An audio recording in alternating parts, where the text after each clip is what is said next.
From Interior Alaska's most trusted news source, this is the Fbx Evening News.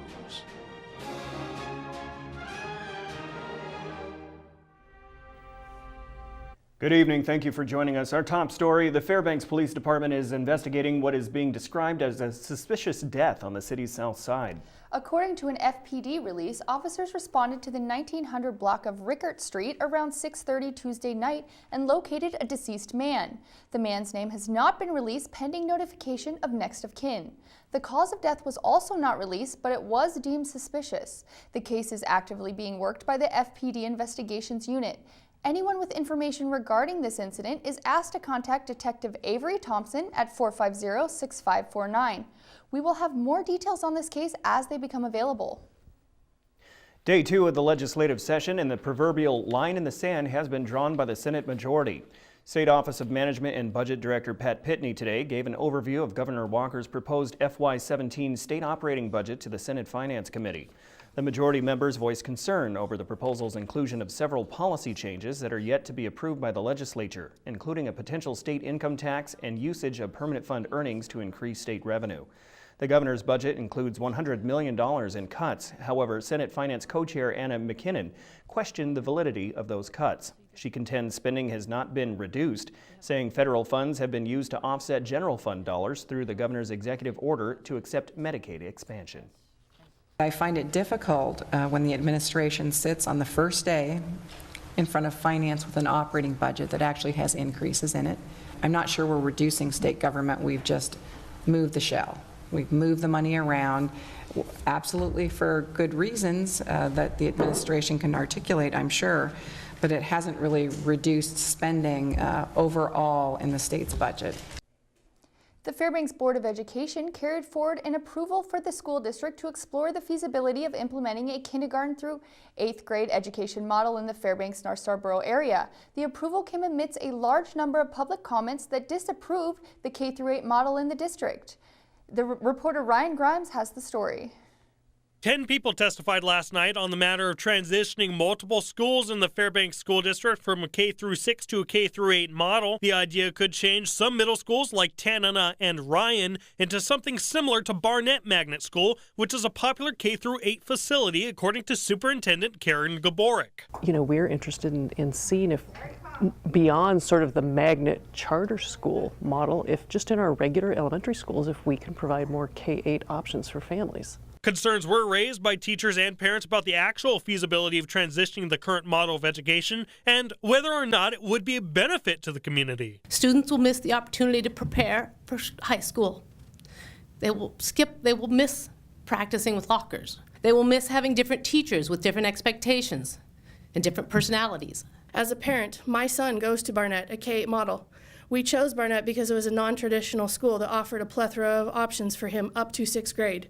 But our strategic plan is to move him to a traditional middle school so he can have the middle school experience. Earlier this January, the school district sent a survey to parents asking them their thoughts regarding the K-8 model. The survey can be found online at k12northstar.org. Board of Education member Michael O'Brien says he was surprised to hear the overwhelming amount of negative feedback at the meeting. It was really good that the folks who came out tonight and expressed themselves and expressed what exactly and what nuances of that plan they disagreed with. Again, we weren't giving it an up or down vote tonight. We were just deciding whether or not to continue to explore the idea. Board member Sue Hull was not critical of the K-8 model itself, but was concerned about the practicality of changing kindergarten classes from partial to full days. The school board unanimously voted to approve the school district to continue researching K-8 possibilities. Gaborik says the school district and the Board of Education will be paying extra attention to feedback from the community in survey results and from future public comments. Because we're trying to get a sense of, you know, how many parents, how many families might choose a K-8 option as opposed to a middle school option. This is Ryan Grimes reporting. When we come back, it's been a shock recently to see empty shelves at the local grocery stores, but there is an explanation. We'll tell you more about that. Also, a UAF professor has been awarded a prestigious award for exploration and work over the past 40 years. More on this and other stories when we return. Stay with us. Welcome back. Fairbanks area residents who have gone grocery shopping recently have seen some pretty bare shelves in some sections of the stores. Most local grocery stores had shortages of things like fresh meat, dairy products, and produce. Supplies have not been arriving as usual due to problems in the lower 48. The manager of the co-op market in downtown Fairbanks says it all started last Wednesday when a ship that carries 600 containers of goods was unable to leave Seattle to make a delivery to Anchorage. The barge that was supposed to be leaving Seattle last Wednesday couldn't leave because of mechanical breakdown. And that barge had our chill and dairy and our meat order, freeze order, and our dry order. It's never happened since we opened. We've had late shipments, but we haven't had a barge that couldn't come in. While brief shortages of fresh food, like the ones we just told you about, shouldn't cause too much worry, they do expose just how vulnerable interior Alaska can be to shipping disturbances. The Red Cross of Alaska suggests residents prepare before items are limited by stocking up 2 weeks of emergency food and up to 3 weeks of water. Non-perishable, canned, or boxed meals that don't require heat or refrigeration are recommended and should be kept in an airtight plastic container. Red Cross workers say it's best to restock and reserve every 6 months and reevaluate your home's needs every year. More information can be found online at ready.org or the Red Cross website. Red Cross of Alaska Interior Disaster Program Manager Celia Jackson says people living in the last frontier should be prepared to face a number of different issues that could keep groceries from the shelves. Stores typically only keep a few days of food on stock, so anything that disrupts that food supply line will cause food shortages. It could be something like an earthquake, which is a big event, which would affect all sorts of things, including utilities maybe. Trucks going off the road, coming up from Anchorage, coming up from the shipments have definitely caused food shortages. Flooding can wipe out bridges and roads, and that also causes food shortages. A Rasmussen poll taking aim at Alaska's attitudes toward the state's fiscal situation shows that residents are demanding action. The Independent Plan for Alaska survey reached out to more than 800 people in the state with a 4% margin of error. 55% of respondents supported Governor Bill Walker's plan of cuts and added revenues, while around 32% did not. Results showed that only 15% of the field polled knew that last year's budget cuts were in the $500 million to $1 billion range. The majority believed cuts were not as heavy, while around a third of the population admitted they were unsure. Alaskans also voiced their opinions against a state personal income tax, but less were opposed after learning it would be at 1.5%. Of budget cuts and new revenues rather than by just cuts or just revenues alone. There is overall strong support for the governor's Sustainable Alaska Plan. Alaskans are asking for additional spending reductions, and there is almost no understanding on the part of the public on cuts that were made in 2015. A UAF professor took home the Polar Medal at the American Polar Society's 80th Symposium in La Jolla, California. Lawson Brigham, a UAF professor of geology and Arctic policy, received the award for the Arctic research and exploration he did over the last 40 years.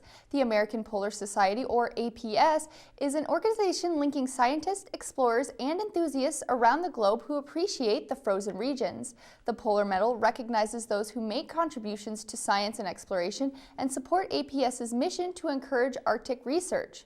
Brigham was captain of the vessel Polar Sea, which sailed from the southernmost Antarctic to the northernmost Antarctic, and he was also honored for his work in developing the Polar Code for the protection of Arctic people and the marine environment. One of the accomplishments was when I was captain of the Polar Sea. Polar Sea became the first ship in history to reach the ends of the global ocean, as far south as you can go. And then, of course, since the Arctic Ocean is an ocean, you can, in fact, go to the North Pole. So we crossed the Arctic Ocean from Bering Strait to the North Pole and then out into the Atlantic on a historic transect trip across the top of the world. All right, Joe Cook is next with sports and gives you some info on something new happening with Nanook volleyball. Also, a Lathrop baseball player makes his college choice. All that and more in sports after the break.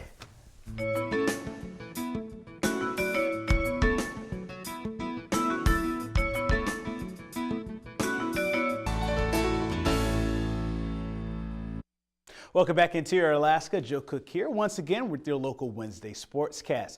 Both Alaska basketball teams are in action this week. One team will be at home while the other will be on the road. The men's team, they are tied for third with a 6-2 GNAT record after their overtime loss to UAA. They will travel to new GNAT member Concordia on Thursday. They'll wrap up their quick road trip at number 8 Western Oregon, the number 2 team in the conference, led by preseason player of the year Andy Avgi. And on the women's side, they start a 3-game homestand on Thursday night at 7 p.m. with St. Martin. Saturday at 6 o'clock, the Nooks will go up against Seattle Pacific. Alaska will look to end a 2-game skid this week before hosting rival UAA on Tuesday night. The Seawolves are ranked number 1 in women's Division II basketball. This Friday, the Patty Center Gym will be open to UAF students who want to join the volleyball team. You heard that correctly. The UAF volleyball team will be having open tryouts this Friday at 2 p.m. Now, you have to have a physical in the last 6 months and fill out some forms on the Alaska Nenic Athletic website. You can get that link on this story on Webster11.com as well. Getting the word out and having a public tryout is a new thing for this program. After their first year, head coach Brian Scott and assistant coach Robert Barrett led the Nooks to a 6-21 record and 6-14 in the GNAC. It's the most wins since 2012, the most conference wins since 2009, but they are looking for anyone who can make them better.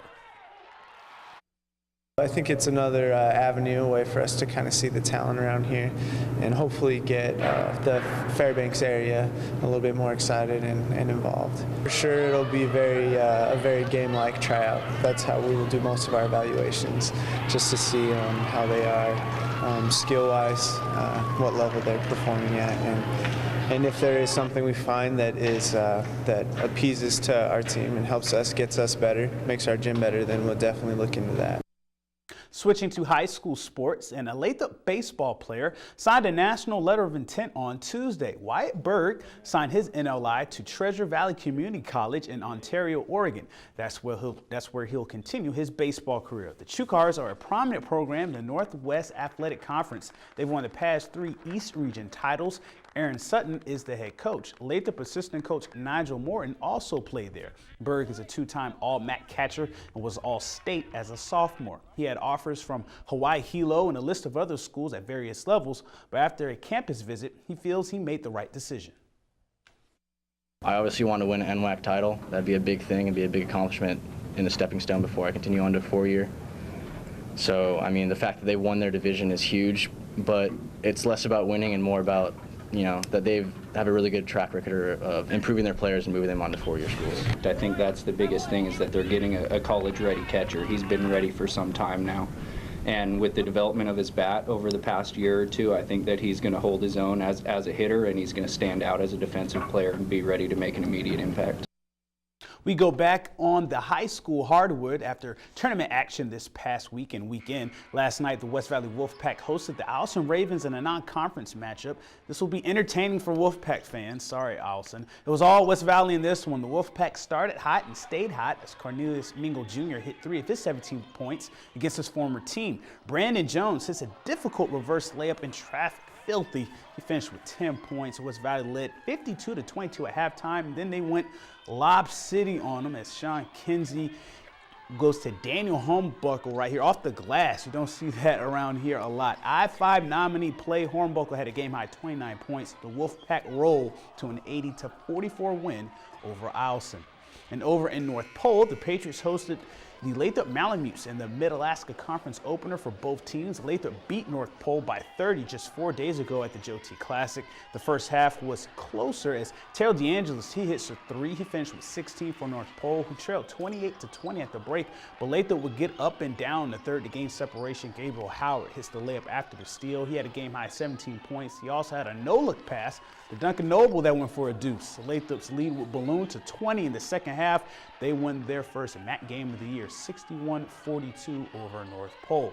The Malamutes made it a MAC sweep as the Lathrop girls. They cruised to a 77-19 win over North Pole. And also on Tuesday night in hockey, the Hutchinson Hawks, they rolled to an 8-2 victory over Tri-Valley. Ken Newman and Cole Cadle both scored twice to lead the Hawks in the victory. And tomorrow we'll have a feature on a local family who is all about dog mushing. But that's a wrap for sports tonight. Thanks for watching. Mike Schultz is up next with weather, and we'll catch you next time. All right, welcome back. We've had some weather technical difficulties, and Mike is trying to resolve that right now. So while we're sitting here live, of course, with nothing scripted, we're unscripted. Yeah, so we're live TV right now. Absolutely. So I wanted to go back to sports for this upcoming weekend. Yeah. So with the temperatures, with the Iditarod now possibly going to stay down there, what about the other dog mushing events here locally? Have they been complaining about the weather at all? Not too much. It seems like the weather will be good for a lot of the local events. I know the Yukon Quest will be coming up here in a couple of weeks, I believe about 17, 18 days away on February 6th. Conditions should be good, at least for the start of that. Also the Gold Run coming up late February, about February 19th and the 20th. And it seems like locally all the mushing events will be pretty good. I'm actually hoping that the conditions may be worse than down south so we can get the Iditarod back up here. Now, you live in the Salch area, if I'm not mistaken. Yes. Do you see a lot of mushing runs going on across Yep, right now? actually most of my neighbors are mushers, and so they even have like signs where you have to be careful when you drive because they'll just be rushing back and forth. Right. Okay, very good. Well, that was pretty good, and we are still waiting on Mike to appear with the weather, so we'll just continue on. Any other sports? Well, one thing that Mike did tell me before we came down is that he was telling me that the temperatures are actually going to be looking good for like the, I guess the long outreach, if you will. Right, the extended outlook, as we always see the 5-day at the end of his newscast. But yeah, absolutely, I've heard that all throughout this month it's going to be above normal temperatures. Yeah, like 0, I think is what he said. Yeah, like 5, 10 degrees, like just pretty like above normal stuff. I think this time last year we were kind of cold, kind of freezing. So anything above normal this time is good. All right, and Mike says everything's okay, so we're going to throw it back to him. Mike. Yeah, they didn't change the batteries or something. I was not quite sure what's going on, but here's what's coming up real quickly. Cold temperatures are going to continue. We're looking at auroras possible later on this evening, and then also a little change is expected through next week with temperatures even warmer next week. As far as our satellite picture is concerned, you can see a lot of clouds moving up from the southwest and the southeast, and that is just mainly high clouds for the most part. The rest of the state is looking pretty good. As you can see, once again, a little light rain over southeast Alaska, some showers over the deep southern sections of the state. Otherwise clear and cold across the rest of Alaska. In the lower 48, a new storm system moving ashore and once again going across the east to the east, expected to bring with it some very powerful storms and maybe snow that'll start tomorrow night and then really kick into gear, possibly 2 feet in the Washington, D.C. area. And it's all once again being driven by the jet stream, as you can see here. Again, now our kids' weather for today. Once again, we're talking for the kids from Tuckasuk Brown Elementary School. And here we have a question for me tonight for the weather. Hi, my name is Linda, and I am in Miss Nelson and Mariato's class, 3rd grade, Tuckasuk Brown Elementary School. And I just want to say a question for the weatherman. How do you make wind? Linda, wind is caused from a high pressure center to a low pressure center, the air falling to the area of the lowest pressure, and that's what creates the wind in the atmosphere and also the rotation of the earth. So that's basically the quick explanation. And tomorrow night the teacher is going to be here with an interesting question or weather fact about lightning. As you can see with the northern sections tomorrow, maybe a little light snowflake activity in the Fort Yukon area. Elsewhere across the state, looking at mostly cloudy skies for Fairbanks and partly cloudy skies elsewhere across the Delta and Healy area. Over southeast Alaska, showers will be diminishing with temperatures in the upper 30s to lower 40s. Over the southwest part of the state, mixed showers for Cold Bay and a little rain in Kodiak. And over the south central sections, it looks like scattered snow showers for Anchorage and Homer, and snow is likely for Valdez. And as far as our temperatures right now at the airport, well, today's high was 3 degrees, the low last night 0, the record high 45 in 1961, 65 below 0 in 1906. That's a gain of 6 minutes from yesterday on the daylight time. And our forecast for night scattered high clouds and colder. Like I said earlier, auroras are possible. The forecast for tomorrow, another day like today, only a little colder. And the 5-day outlook, as you can see here, looking pretty good. Looking at temperatures rising to near 20 degrees by next Tuesday. Overnight lows will also be rising and no precipitation in the forecast. And our picture for tonight, this is a nice one. Some auroras were out this morning at 7 a.m. in North Pole, and Heidi Bostic was able to capture them. A gorgeous shot. They might even see some more tonight. All right, thank you, Mike. That was a wonderful picture. We got it done. that will wrap up this edition of the Fairbanks Evening News. We are glad you could join us. Tonight on NBC Nightly News, stocks plunged today on the New York Stock Exchange before partially rebounding at the closing bell. That's up next with Lester Holt. And don't forget for school bus schedules and news updates, and you can join J.R. Lewis tomorrow morning right here during the Today Show. From all of us here at News Center, have a good night. Good night.